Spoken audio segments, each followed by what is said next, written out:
नमस्कार, मैं दिनेश कुमार शुक्ला, कक्षा द्वादश हिंदी में। पिछले वीडियो में हम आपको हास्य रस और वीर रस के बारे में बताए थे। आज हम आपसे शांत रस के बारे में चर्चा करेंगे। संसार की निस्सारता तथा इसकी वस्तुओं की नश्वरता का अनुभव करने से चित्त में जो वैराग्य उत्पन्न होता है, वैराग्य होने पर शांत रस की उत्पत्ति होती है। इस प्रकार निर्वेद नामक अस्थायी भाव, विभाव अनुभाव और संचारी भाव के संयोग से शांत रस का रूप ग्रहण करता है।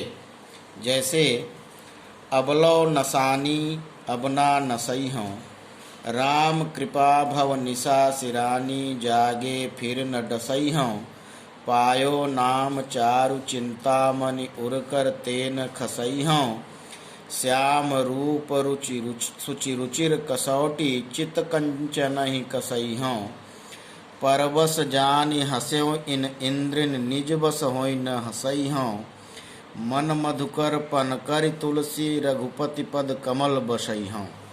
ये तुलसीदास जी की रचना विनय पत्रिका का पद है।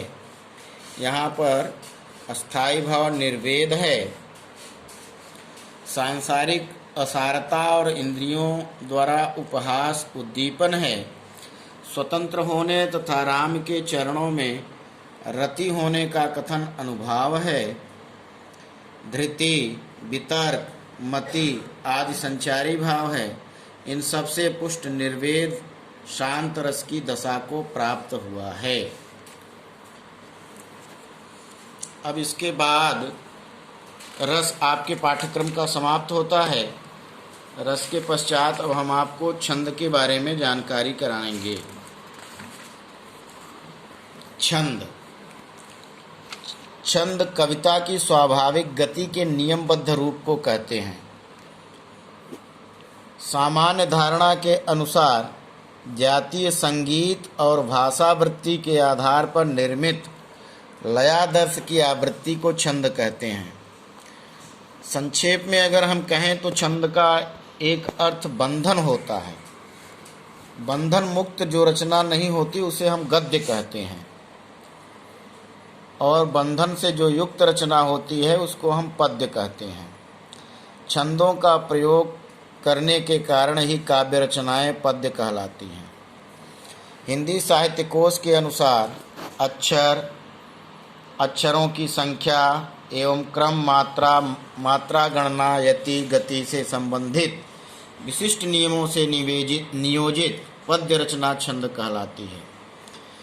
छंद के 6 अंग होते हैं: चरण, वर्ण, मात्रा, यति, गति तथा तुक। प्रत्येक छंद चरणों में विभाजित होता है। इनको पद या पाद कहते हैं। जिस प्रकार मनुष्य चरणों पर चलता है उसी प्रकार कविता भी चरणों पर चलती है। एक छंद में प्रायः 4 चरण होते हैं, जो सामान्यतः 4 पंक्तियों में लिखे जाते हैं। किन्हीं छंदों में जैसे छप्पय, कुंडलियाँ, कवित्त आदि में 6 या उससे अधिक चरण भी होते हैं। वर्णों की गणना करते समय वर्ण चाहे लघु हो अथवा गुरु, उन्हें एक ही माना जाता है। जैसे रम, रमा, राम, रामा, इन चारों शब्दों में 2-2 वर्ण हैं। मात्रा से अभिप्राय उच्चारण के समय की मात्रा से है। गुरु में लघु की अपेक्षा 2 गुना समय लगता है।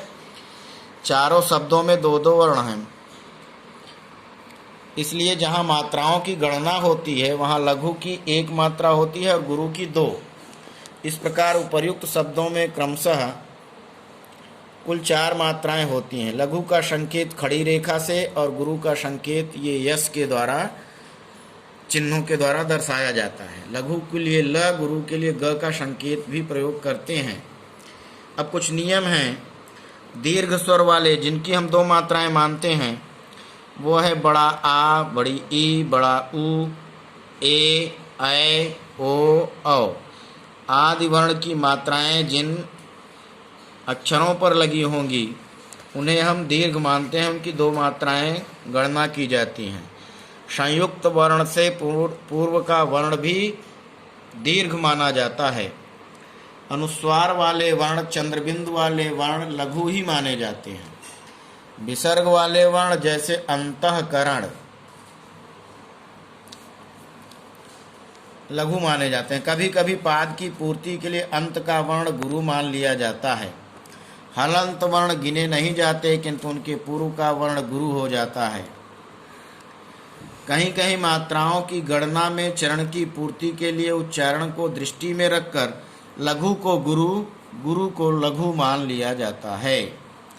छंद का पाठ करते समय कहीं कहीं क्षण भर के लिए रुकना पड़ता है, इसे हम यति कहते हैं, विराम। कहीं कहीं विस्मयादि बोधक चिन्ह लगा होता है। पढ़ते समय कविता के कर्णमधुर प्रवाह को गति कहते हैं तथा कविता के चरणों के अंत में आने वाले समान वर्णों को तुक कहते हैं। यही अंत्यानुप्रास होता है। जो तुकबंदी होती है कविता में, उसी को हम अंत्यानुप्रास कहते हैं।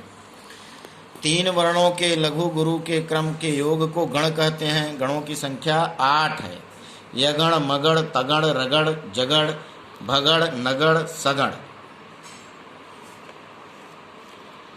ये सब इनका विस्तृत रूप साहित्यिक हिंदी के पाठ्यक्रम में रखा गया है, आपके पाठ्यक्रम में नहीं है। शेष छंद 2 प्रकार के माने गए हैं, वाणिक छंद और मात्रिक छंद।